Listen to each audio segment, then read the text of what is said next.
Kids, it's been a while since we've talked. How you doing? Today I'm going to talk about Trump's strength. Trump has one strength, but it's also his biggest weakness. And I wanted to discuss that because people really need to think about it. Trump's biggest strength is that he plays to his base, exclusively to his base. His base is approximately 25 to maybe 30% of the nation's population. The other 70 to 75% he could give a shit about. And he's made that very clear in all of his policies and all of his statements. So he stays in power because of that radical, absolutely dedicated base that he panders to minute after minute after minute, day after day, week after week, month after month. He never lets go. And anytime that they're the slightest bit unhappy, he either changes the subject or he addresses their unhappiness, one or the other. And that's very evident lately with the immigration issue.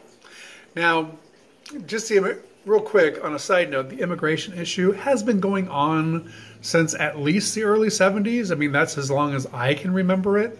I'm sure it was actually going on before that. I know that California has been bitching about immigrants since the early 70s.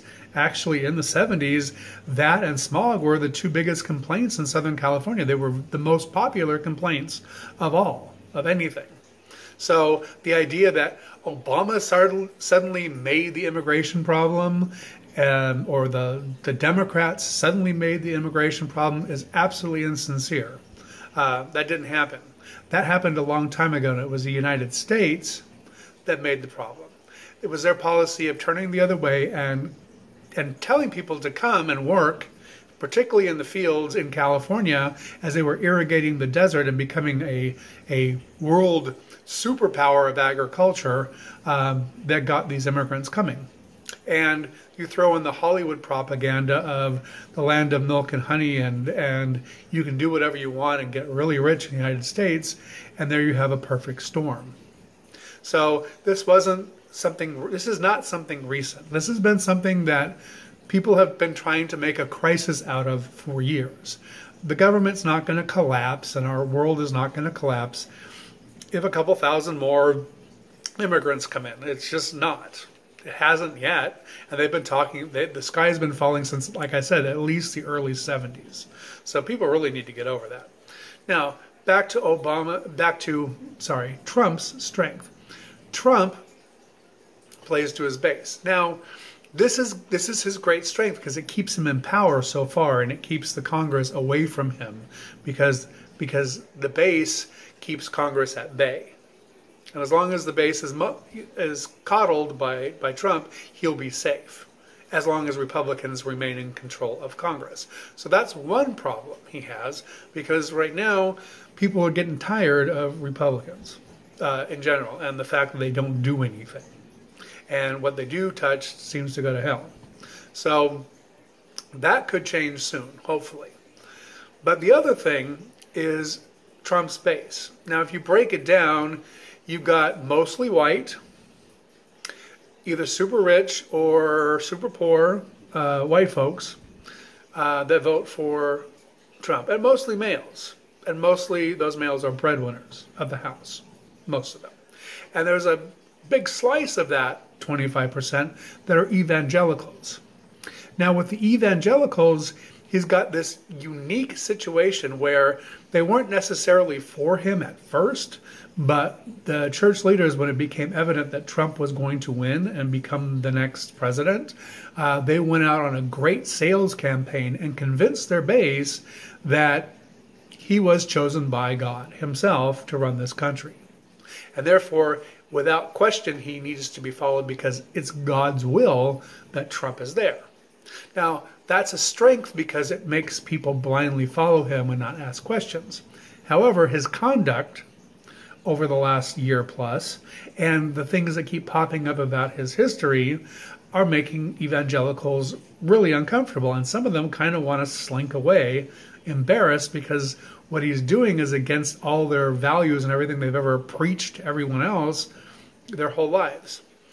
So the evangelicals have now gone out, the leaders of the evangelical churches have now gone out and they're selling this new campaign to their people that God chose Trump, that God chose Trump because intentionally he was an imperfect messenger, and that this is a faith challenge for people that believe in God.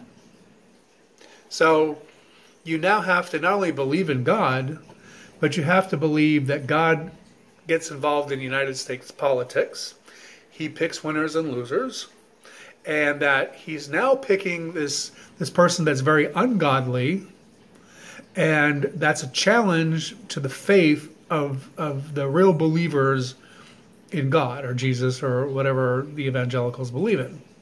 So it's getting kind of wild. And it's stretching and stretching and stretching. So no matter what Trump does, the evangelical church leaders want their flock to follow him down the rabbit hole. And they're saying, yeah, it's the rabbit hole, but that's God testing you. Now, my only question to that is, if Trump was chosen by God, I don't ever remember hearing that Obama was chosen by God. So did God take off 8 years and just stop getting interested in United States politics? Or is this something new that God's decided suddenly after all these years that he wants to get into politics? The logic train falls off the rails really quickly on this. But, you know, whatever you want to believe. Now, the other thing about the base is this. They're very visible. And the places where his base votes for him in big numbers is very visible. And it's very visible to the world. So when Trump now wants to take on China in a trade war with tariffs, China's doing something really smart. They're getting right at Trump's biggest weakness, which is his biggest strength, his base. China is targeting his base for tariffs. Like, for example, Iowa pork. On the tariff list now, that's going to cause pork producers in the Midwest, particularly Iowa, to suffer greatly and not only lose profits, but possibly lose employees. People will get fired because they just can't afford to employ as many people. That should be interesting for his base, considering that he also promised them jobs. And now he's taken them away with his actions trying to fight China. And China's smart because it's going to go right after the base. And every other country that has to wrangle with the United States can easily find the information of who his base is because we publish everything here. And they're going to go right after those folks, economically. Hard. So at some point, it'll start working on their will. And there's only so much a church leader can tell you as your home's being foreclosed on because you lost your job because of a trade war with China, for you to keep wanting to support Trump. So his biggest strength is his biggest weakness.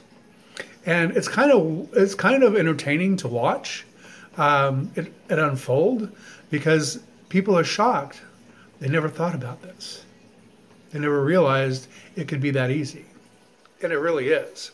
So by not being the president of the United States and only being a president of his base, Trump has a great strength, but it's also his biggest weakness. Just wanted to share that with you. Have a good one.